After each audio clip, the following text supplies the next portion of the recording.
ایک مرد اور عورت کی شادی ہوئی اور ان کی زندگی ماشاءاللہ خوشیوں سے بھری تھی۔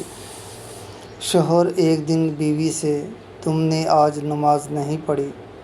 بیوی میں تھک گئی تھی اس لیے نہیں پڑھی، صبح پڑھ لوں گی۔ شوہر کو یہ بات بری لگی مگر اس نے بیوی سے کچھ نہ کہا، خود نماز پڑھی، تلاوت کی اور سو گیا۔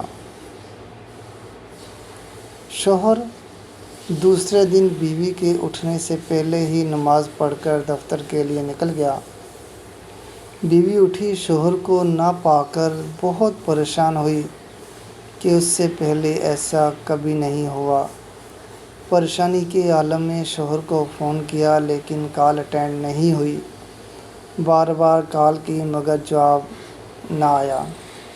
بیوی کی پریشانی بڑھتی ہی جا رہی تھی کہ کچھ گھنٹے بعد کال کی تو شوہر نے اٹینڈ کی۔ بیوی نے ایک سانس میں نہ جانے کتنے سوال کر دیے، کہاں تھے آپ، کتنی کالز کی میں نے جواب نہیں دے سکتے تھے، کیا پتہ ہے یہ وقت مجھ پہ کیسے گزرا، آپ کو ذرا خیال نہیں، کم سے کم بتا تو سکتے تھے۔ شوہر کی آواز اس کے کانوں میں پڑی کہ تھکا ہوا تھا اس لیے لیٹ ہو گیا تو نیند آ گئی۔ بیوی 2 منٹ کی کال کر کے بتا دیتے تو کتنی تھکاوٹ بڑھ جاتی آپ کی، مجھ سے ذرا پیار نہیں۔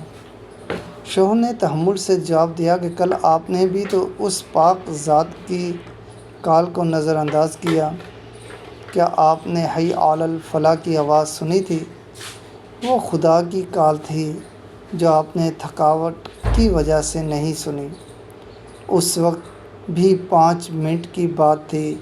نماز پڑھنے سے آپ کی تھکاوٹ کتنی بڑھ جاتی کہ آپ کو اپنے اس پروردگار سے اتنا پیار بھی نہیں کہ جس نے آپ کو کچھ دیا، کیا پروردگار کو یہ بات پسند آئی ہوگی؟ بیوی پر سکتہ طاری ہو گیا اور روتے ہوئے بولی، مجھے معاف کر دیں، مجھ سے غلطی ہو گئی، میں سمجھ گئی ہوں، میں سچے دل سے استغفار کرتی ہوں، میرے پروردگار مجھے معاف فرما۔